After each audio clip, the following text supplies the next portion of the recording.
Hello children, welcome to Guru Gedar. How are you? Hope you are well. Can you remember our assignment? Did you do the assignment? Hope you did well.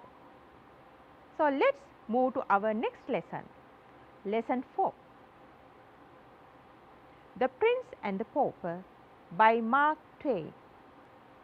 As usual, see the Prince and the Pauper. Recapitulation. Again, we did the chapter analysis. We discussed from chapter 11 to 17. So, what did you see in those chapters? If you think of Prince Edward Tudor, he was exposed to outside world. He faced lots of troubles. He was considered as mad by the family of Tom Canty, and he encounters Miles Hendon. Miles Hendon became his protector. Next, if you think of the life of Tom Canty at the palace, he gradually learns the things. Step by step, he is getting adapted to the life of the palace. You know, he is a quick learner. Yeah. Then, we'll start today's lesson. We have to start from chapter 18. After the prince has escaped from Hugo, he tries to find food and shelter, but people think that he is merely another vagabond. As a result, he is chased away. Edward is quite fortunate that he is only chased away and does not have to suffer from physical punishment. You know the punishments given to beggars. In this same chapter, Twain also illustrates the prince's continual refusal to the suggestion made by vagabonds. He refuses to steal or beg. He does not cooperate in any way with Hugo when Hugo tries to make him steal. Examples: when Hugo effectively gulls a passerby out of some money, the prince says loudly that Hugo is a vagabond and a thief. As a result, Hugo is pursued and the prince is able to escape a second time from John Canty. So, let's go to the video clip. You can see that incident. Here's our first customer. Doors or so, you'll feel Canty's whip.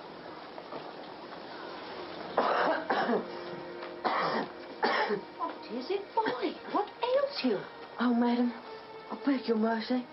My brother and I have both been struck down with a fit. I don't know whether it's hunger or something worse. Oh, poor lad. There's little worse than hunger. Here. Would a penny help to ease thy suffering? Bless you for a kind and gentle lady. Oh, You poor child. Is there really no one to care for you and your brother? I am not his brother. Not his brother? Then who are you? And who is he? He is a beggar and a thief who has picked your purse while you pitied him. Call the constable and you will see a miracle cure. Oh, I'll be even with you, please. Believe me.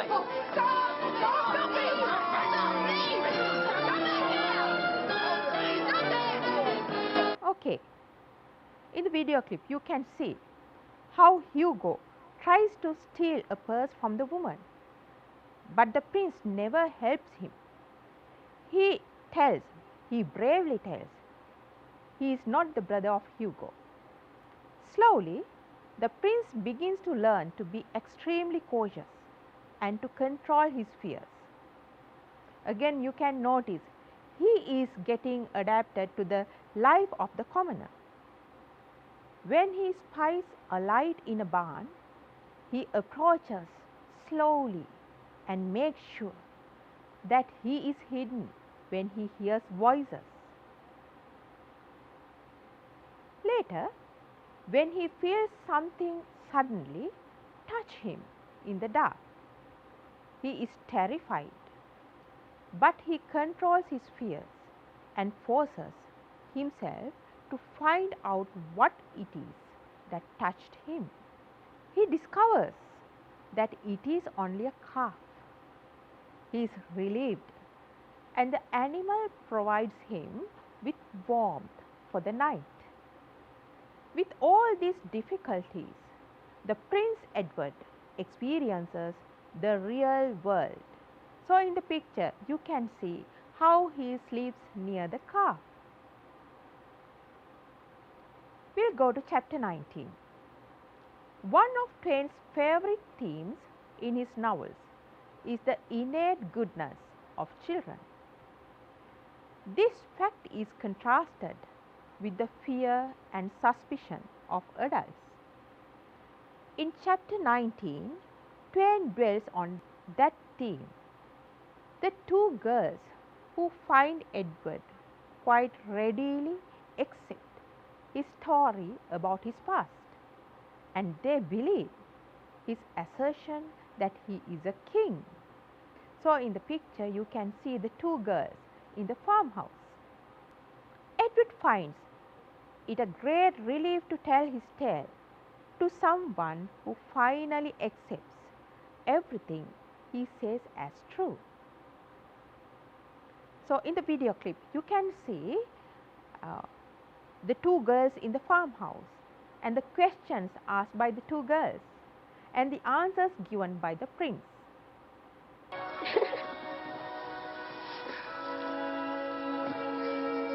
Hello. Hello. Who are you?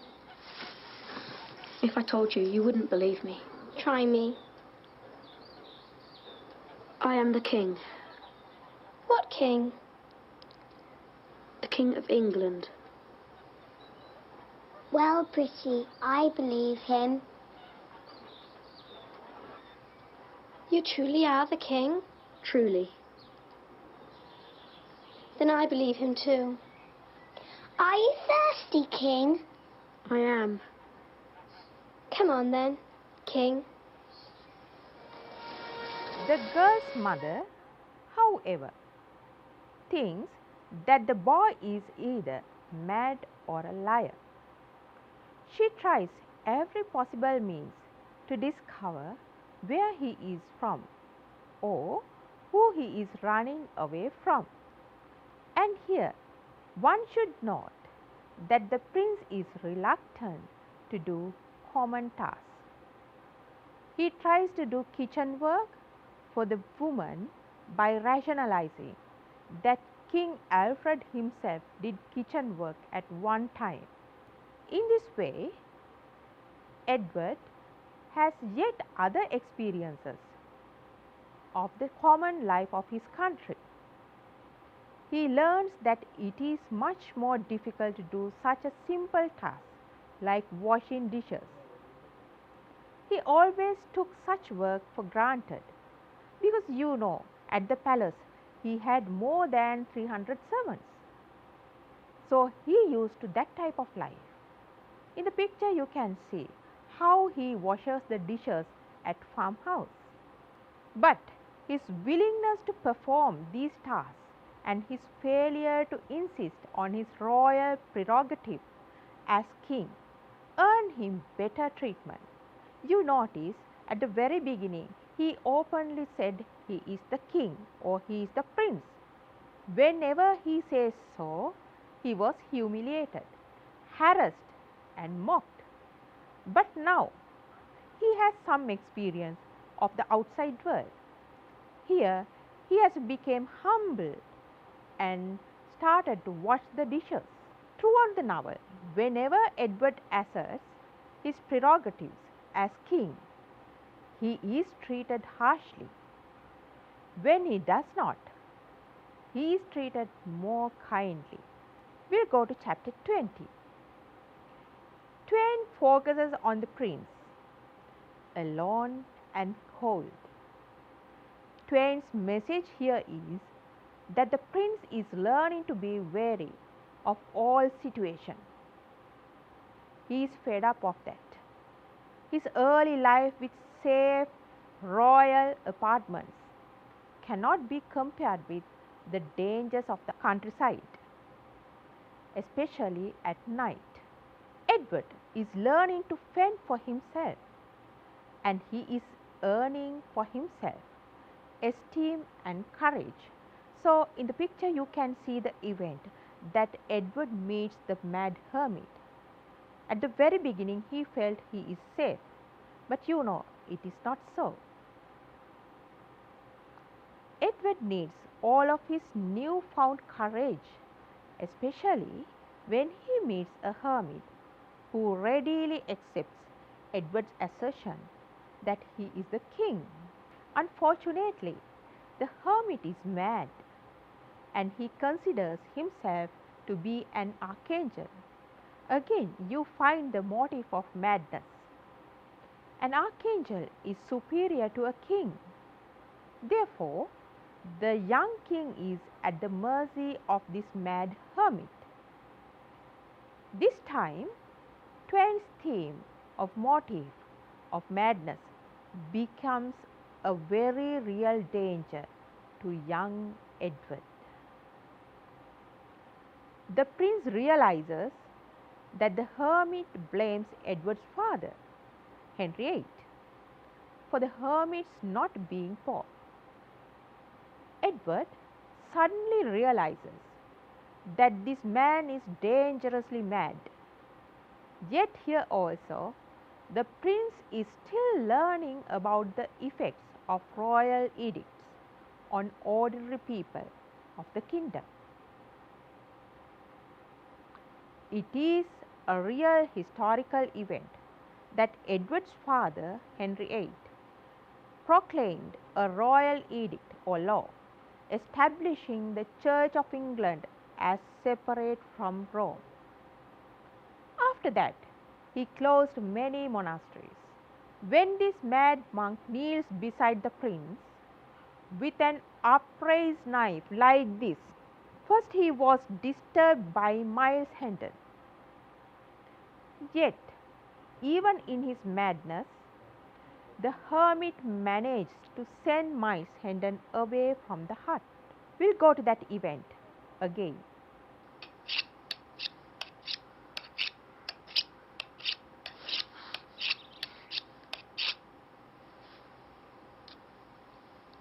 Edward of England, son of Henry VIII, have you prayed? Then pray now. Pray the prayer of the dying. Hello? Hello? Is anyone there?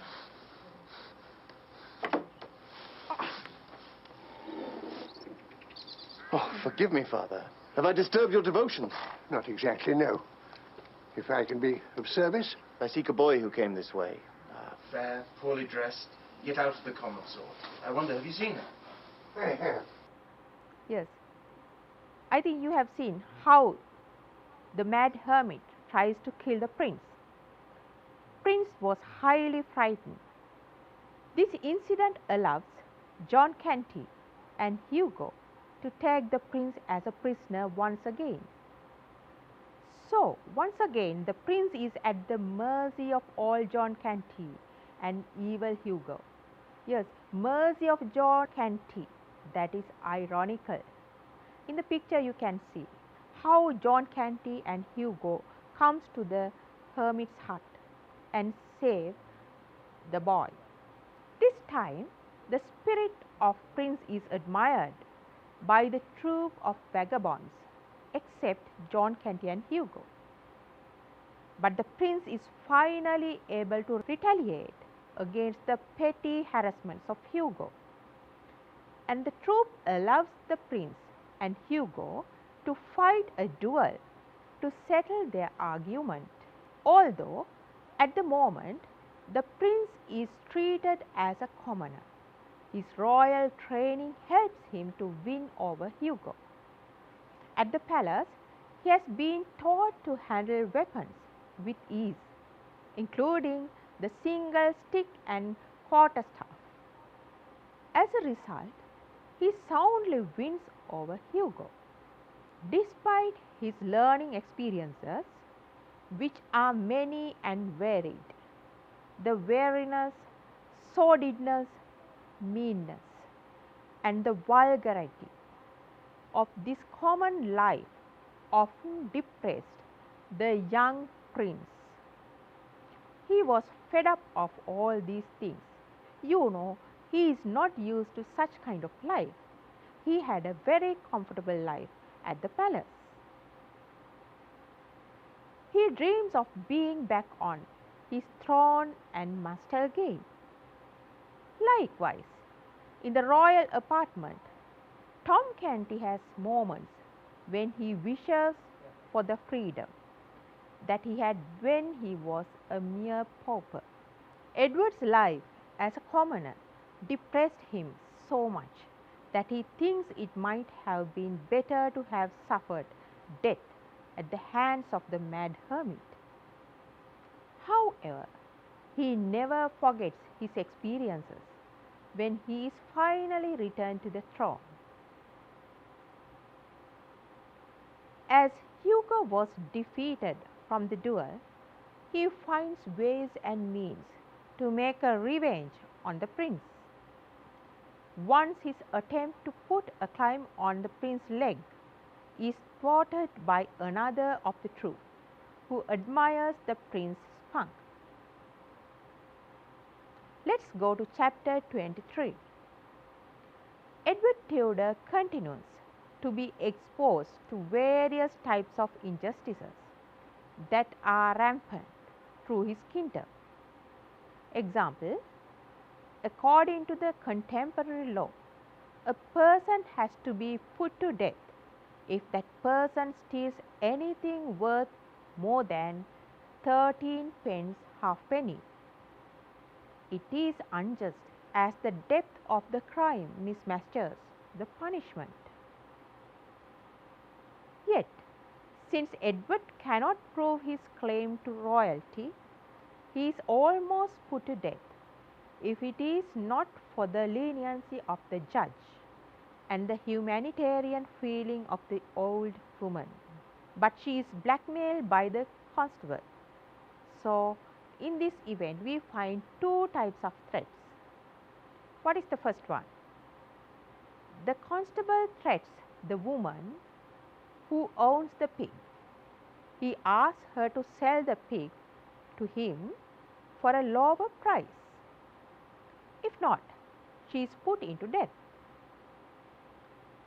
The second threat, Miles Hendon threats the constable and asks him to release the prince. So, in these two pictures, you find the two types of threats. Look at the first one, how the constable threats the old woman who owns the pig, and somehow he gets the pig for a lower price. In the second picture, you can see the picture below how Miles Hendon threats the constable and he releases the boy from the constable. Twain's point throughout these chapters is that all kings and rulers should travel throughout the country disguised as an ordinary citizen. So, you can notice Mark Twain brings out his own ideas through other characters.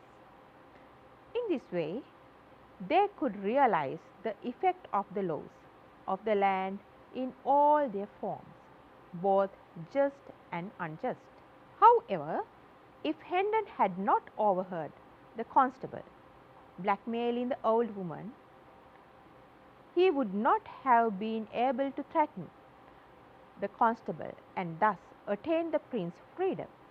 Although there are bad laws and unjust punishments, the prince occasionally meets good fellows like the judge. When the king regains his rightful throne, this particular judge and others like him are fully rewarded. It shows the quality of gratefulness of the prince. Let's go to the video and see how he gets the judgment. Prisoner at the bar, you have been accused of stealing a pig, the property of this woman, Widow White. How do you plead? Not guilty.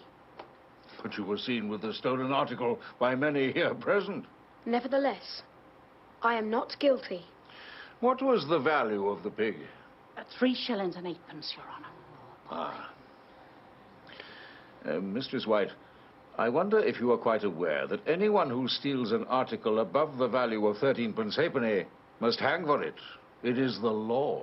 Oh, Your Honour, I knew no such thing. I'd not hang the poor lad for the world. Why, I gave him an apple and a mouthful of cheese but a few hours earlier. No, he must not hang. Oh, save me from this, Your Worship. Please tell me, what can I do? I will ask you again. What was the value of the pig? Well, then, in God's name, let us say 8pence. And bless the day that freed my conscience from such a burden. Thank you. Let the value be set down at 8pence. You may go.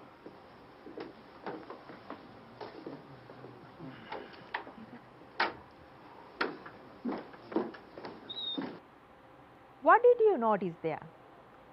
Yes, you can see that woman told the real value of the pig. But if it is the real value, the judge has to condemn the boy to death. So he told the rule to the woman. The woman did not like this kind of judgment.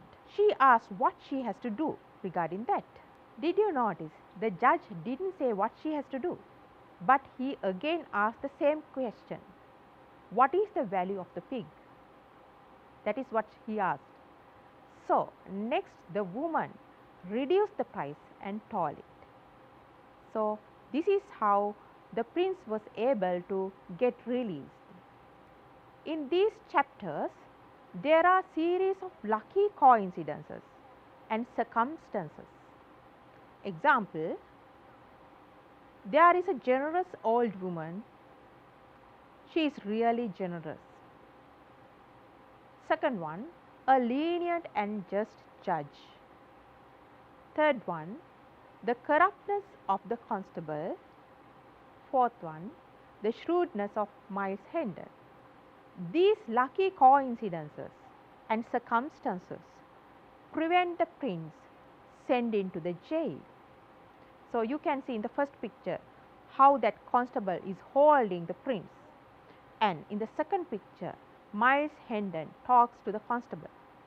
These two chapters 25 and 26 present a reversal of the young king's situation. By now he is aware of that not even Miles fully believes that he is the true king. On the other hand, he witnesses a situation in which no one believes that Miles as Miles Hendon of Hendon Hall.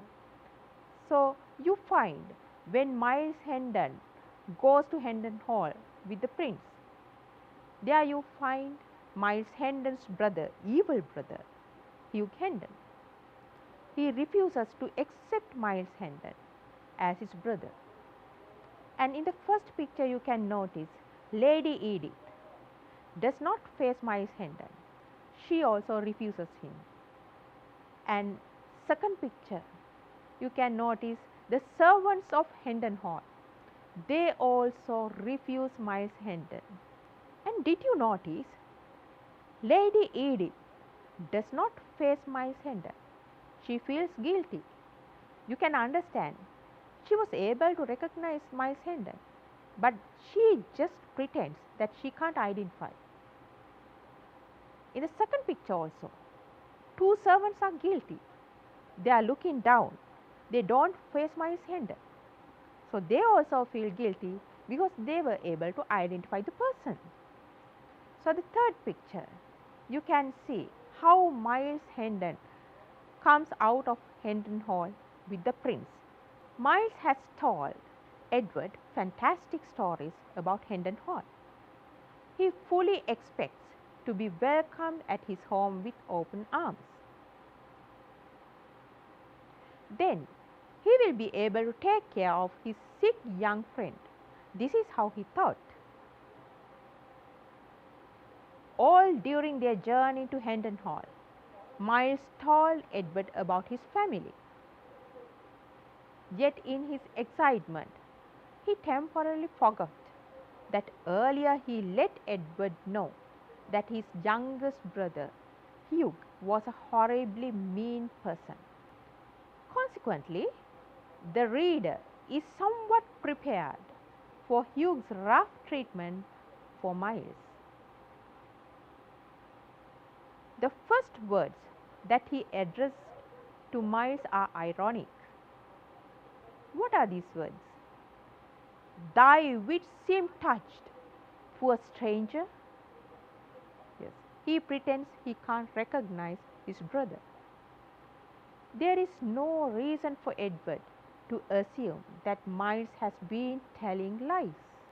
You can see the treatment of Hugh Hendon towards Miles. The young king has believed his friend completely. However, no one, not even Miles, truly believes that young Edward is King of England. Let's go to the video clip and you can see how Miles Hendon is treated at the Hendon Hall. But where can I find Sir Richard Hendon? Who seeks him? His son, Miles, home from the wars. I think not. Hugh, give me your hand. I'm so glad I saw you first. We quarreled when we parted. So, let us embrace. And tell me that you're pleased that I am back, huh? Now, where is our father? I'm not home till I have touched his hand and heard his voice. Who are you, stranger? What? I say again, who are you? Who am I, Hugh? Who then are you? We are the sons of Sir Richard Hendon. Where is he, pray? My father lies in the churchyard in the village. What? Oh, when? He died 8 months ago. Alas, your welcome is a dismal one. Then where is Arthur? Is he here? Stranger, you've made a study of my family, but you are not up to date. My brother Arthur was also buried 1 year ago. Okay, now you are able to see how Miles Hendon is treated at the Hendon Hall. And Miles comes to know that his father also has died by that time. He was really disappointed. The most puzzling aspect of the chapter centers on Miles' arrival of home and the Lady Edith's denial of Miles. So in the picture you can see Lady Edith looks at Miles Hendon. Notice her facial expressions. She is so sad, and Hugh Hendon is looking at her.